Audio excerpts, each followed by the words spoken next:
Jean-Manuel Roubineau, bonjour. Bonjour. Vous êtes maître de conférence en histoire ancienne à l'Université de Rennes. Vous êtes notamment spécialiste du sport antique dans l'Antiquité. Et dans la perspective de notre série consacrée au concours antique, vous avez accepté de nous apporter quelques éclairages sur des objets spécifiques utilisés dans le sport antique. Aujourd'hui, zoom sur un objet, la ridelle, ou la climax en grec. Lors des combats de boxe, les arbitres pouvaient parfois utiliser la climax. Pouvez-vous nous expliquer de quoi il s'agit ? Oui, alors c'est un dispositif qui prenait la forme d'une échelle qui était posée sur le sol et qui servait à forcer les boxeurs qui s'évitaient pendant un combat à s'affronter. Donc en fait, les appariteurs des arbitres posaient l'échelle sur le sol du stade et plaçaient chacun des deux pugilistes entre deux barreaux de manière à ce qu'ils soient à distance de frappe. Et donc quand on était dans une situation où un des deux boxeurs évitait durablement l'autre, ou quand les deux s'évitaient, on forçait le combat à s'accélérer avec ce dispositif. D'où provient ce dispositif ? Vous parlez d'une échelle ?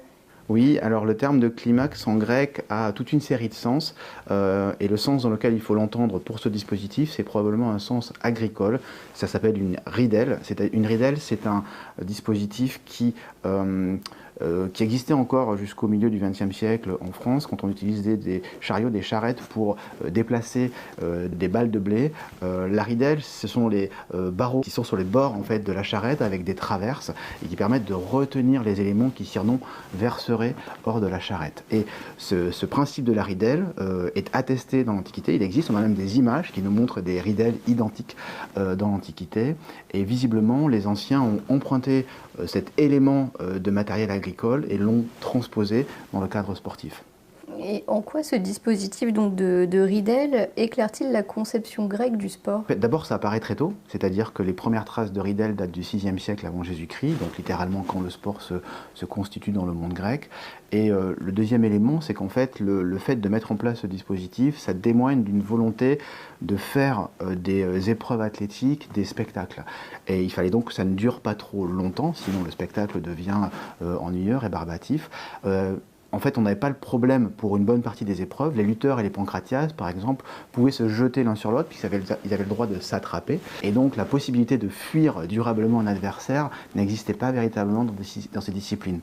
Alors que à la boxe, eh bien, on n'a pas le droit au corps à corps. Autrement dit, si un boxeur recule en permanence dans le stade, il est très difficile de le forcer à combattre. Autrement dit, par l'entremise de ce dispositif, ce que les arbitres faisaient, c'était tout simplement d'imposer un rythme relativement rapide au déroulement du combat. Et ça témoigne d'une logique de spectacle, d'une logique spectaculaire qu'on va retrouver en fait aux époques, je dirais, plus contemporaines du sport. Le tie-break au tennis ou la règle de la mort subite au hockey sur glace obéissent exactement à la même logique. Il s'agit de s'assurer que la compétition, le match, le combat ne dure pas trop longtemps, ne s'étire pas trop dans le temps et ne deviennent pas ennuyeux à regarder.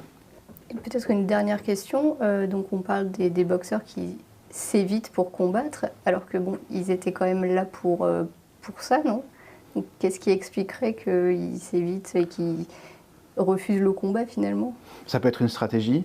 Si on pense qu'on est plus résistant que son adversaire, mais moins puissant, par exemple, on peut essayer de jouer la montre, si j'ose dire. Si on pense qu'on va bénéficier du soleil plus que son adversaire, également, si on a une meilleure position par rapport au soleil. Donc il peut y avoir toute une série de raisons qui conduisent un athlète à éviter son adversaire. Et puis il y a aussi une raison principale qui est la peur. Vous pouvez vous lancer dans un combat et tout d'un coup vous rendre compte que vous êtes complètement dominé physiquement par l'adversaire, ne pas vouloir abandonner tout de suite, essayer de voir si vous avez une chance dans la durée et donc, encore une fois, faire durer le combat pour voir si une fenêtre va s'ouvrir à votre bénéfice. Merci Jean-Manuel Roubineau. Merci à vous.